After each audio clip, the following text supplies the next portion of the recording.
कर्म भोग, जैसा कर्म वैसा फल। दोस्तों, जैसा कर्म करोगे वैसा ही फल मिलेगा। नमस्कार दोस्तों, स्वागत है आपका हमारे YouTube channel new motivation life के एक और नए वीडियो में।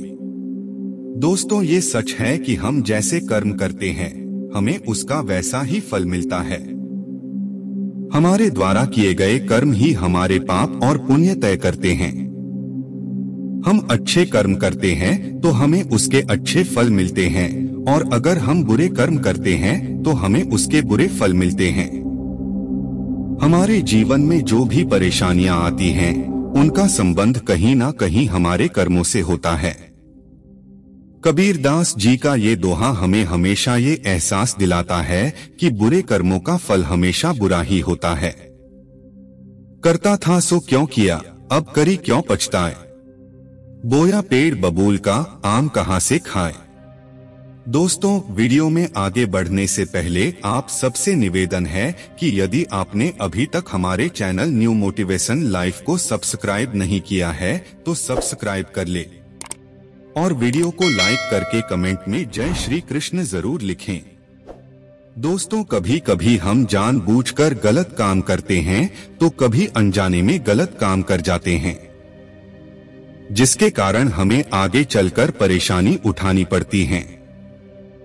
और जब हम पर कोई परेशानी आती है तब हम पछताते हैं कि काश हमने ऐसा काम ना किया होता तो शायद आज हम इस मुश्किल में ना पड़ते। पुराने समय में एक राजा था। वह अक्सर अपने दरबारियों और मंत्रियों की परीक्षा लेता रहता था। एक दिन राजा ने अपने 3 मंत्रियों को दरबार में बुलाया और तीनों को आदेश दिया कि एक एक थैला लेकर बगीचे में जाएं और वहां से अच्छे अच्छे फल तोड़ कर लाएं। तीनों मंत्री एक एक थैला लेकर अलग अलग बाग में गए। बाग में जाकर एक मंत्री ने सोचा कि राजा के लिए अच्छे अच्छे फल तोड़ कर ले जाता हूं ताकि राजा को पसंद आए। उसने चुन चुनकर अच्छे अच्छे फलों को अपने थैले में भर लिया। दूसरे मंत्री ने सोचा कि राजा को कौन सा फल खाने हैं, वो तो फलों को देखेगा भी नहीं। ऐसा सोचकर उसने अच्छे बुरे जो भी फल थे जल्दी जल्दी इकट्ठा करके अपना थैला भर लिया। तीसरे मंत्री ने सोचा कि समय क्यों बर्बाद किया जाए, राजा तो मेरा भरा हुआ थैला ही देखेंगे। ऐसा सोचकर उसने घास फूस से अपने थैले को भर लिया। अपना अपना थैला लेकर तीनों मंत्री राजा के पास लौटे। राजा ने बिना देखे ही अपने सैनिकों को उन तीनों मंत्रियों को 1 महीने के लिए जेल में बंद करने का आदेश दे दिया और कहा कि इन्हें खाने के लिए कुछ नहीं दिया जाए, ये अपने फल खाकर ही अपना गुजारा करेंगे। अब जेल में तीनों मंत्रियों के पास अपने अपने थैलों के अलावा और कुछ नहीं था। जिस मंत्री ने अच्छे अच्छे फल चुने थे वो बड़े आराम से फल खाता रहा और उसने बड़ी आसानी से 1 महीना फलों के सहारे गुजार दिया। जिस मंत्री ने अच्छे बुरे गले सड़े फल चुने थे वो कुछ दिन तो आराम से अच्छे फल खाता रहा, लेकिन उसके बाद सड़े गले फल खाने की वजह से वो बीमार हो गया। उसे बहुत परेशानी उठानी पड़ी और बड़ी मुश्किल से उसका 1 महीना गुजरा। लेकिन जिस मंत्री ने घास फूस से अपना थैला भरा था वो कुछ दिनों में ही भूख से मर गया। दोस्तों, ये तो एक कहानी है, लेकिन इस कहानी से हमें बहुत अच्छी सीख मिलती है कि हम जैसा करते हैं हमें उसका वैसा ही फल मिलता है। ये भी सच है कि हमें अपने कर्मों का फल जरूर मिलता है। इस जन्म में नहीं तो अगले जन्म में हमें अपने कर्मों का फल भोगना ही पड़ता है। एक बहुत अच्छी कहावत है कि जो जैसा बोता है वो वैसा ही काटता है। अगर हमने बबूल का पेड़ बोया है तो हम आम नहीं खा सकते, हमें सिर्फ कांटे ही मिलेंगे। मतलब कि अगर हमने कोई गलत काम किया है या किसी को दुख पहुंचाया है या किसी को धोखा दिया है या किसी के साथ बुरा किया है तो हम कभी भी खुश नहीं रह सकते, कभी भी सुख से चैन से नहीं रह सकते। हमेशा किसी ना किसी मुश्किल परेशानी से घिरे रहेंगे। तो दोस्तों अब ये हमें देखना है कि हम अपने जीवन रूपी थैले में कौन कौन से फल इकट्ठे कर रहे हैं। अगर हमने अच्छे फल इकट्ठे किए हैं, मतलब कि अगर हम अच्छे कर्म करते हैं तो हम खुशी से अपनी जिंदगी गुजारेंगे। लेकिन अगर हमने अपने थैले में सड़े गले फल या घास फूस इकट्ठा किए हैं तो हमारी जिंदगी में कभी खुशी नहीं आ सकती। हम कभी सुख से चैन से नहीं रह सकते, हमेशा दुखी और परेशान ही रहेंगे।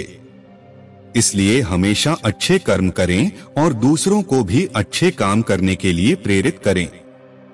दोस्तों, पूर्व जन्मों के कर्मों से ही हमें इस जन्म में माता पिता, भाई बहन, पति पत्नी, प्रेमी प्रेमिका, मित्र शत्रु, सगे संबंधी इत्यादि संसार के जितने भी रिश्ते नाते हैं सब मिलते हैं, क्योंकि इन सबको हमें या तो कुछ देना होता है या इनसे कुछ लेना होता है। संतान के रूप में कौन आता है? वैसे ही संतान के रूप में हमारा कोई पूर्व जन्म का संबंधी ही आकर जन्म लेता है, जिसे शास्त्रों में 4 प्रकार से बताया गया है।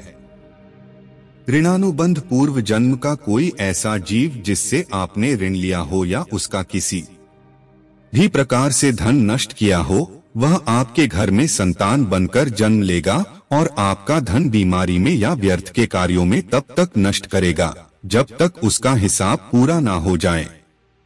शत्रु पुत्र पूर्व जन्म का कोई दुश्मन आपसे बदला लेने के लिए आपके घर में संतान बनकर आएगा और बड़ा होने पर माता पिता से मारपीट, झगड़ा या उन्हें सारी जिंदगी किसी भी प्रकार से सताता ही रहेगा। हमेशा कड़वा बोलकर उनकी बेइज्जती करेगा, वह उन्हें दुखी रखकर खुश होगा। उदासीन पुत्र इस प्रकार की संतान ना तो माता पिता की सेवा करती है और ना ही कोई सुख देती है, बस उनको उनके हाल पर मरने के लिए छोड़ देती है। विवाह होने पर ये माता पिता से अलग हो जाते हैं। सेवक पुत्र पूर्व जन्म में यदि आपने किसी की खूब सेवा की है तो वह अपनी की हुई सेवा का ऋण उतारने के लिए आपका पुत्र या पुत्री बनकर आता है और आपकी सेवा करता है। जो बोया है वही तो काटोगे। अपने माँ बाप की सेवा की है तो ही आपकी औलाद बुढ़ापे में आपकी सेवा करेगी, वरना कोई पानी पिलाने वाला भी पास नहीं होगा। आप यह ना समझें कि यह सब बातें केवल मनुष्य पर ही लागू होती हैं। इन 4 प्रकार में कोई सा भी जीव आ सकता है। जैसे आपने किसी गाय की निस्वार्थ भाव से सेवा की है तो वह भी पुत्र या पुत्री बनकर आ सकती है। यदि आपने गाय को स्वार्थवश पालकर उसको दूध देना बंद करने के पश्चात घर से निकाल दिया तो वह ऋणानुबंध पुत्र या पुत्री बनकर जन्म लेगी। यदि आपने किसी निरपराध जीव को सताया है तो वह आपके जीवन में शत्रु बनकर आएगा और आपसे बदला लेगा। इसलिए जीवन में कभी किसी का बुरा ना करें, क्योंकि प्रकृति का नियम है कि आप जो भी करोगे उसे वह आपको इस जन्म में या अगले जन्म में 100 गुना वापस करके देगी। यदि आपने किसी को 1 रुपया दिया है तो समझो आपके खाते में 100 रुपए जमा हो गए हैं। यदि आपने किसी का 1 रुपया छीना है तो समझो आपकी जमा राशि से 100 रुपए निकल गए। जरा सोचिए, आप कौन सा धन साथ लेकर आए थे और कितना साथ लेकर जाओगे। जो चले गए वो कितना सोना चांदी साथ ले गए। मरने पर जो सोना चांदी धन दौलत बैंक में पड़ा रह गया, समझो वो व्यर्थ ही कमाया।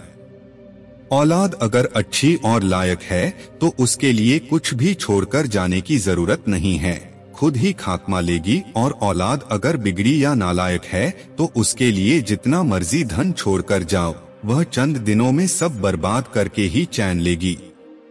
मैं, मेरा, तेरा और सारा धन यहीं का यहीं धरा रह जाएगा, कुछ भी साथ नहीं जाएगा।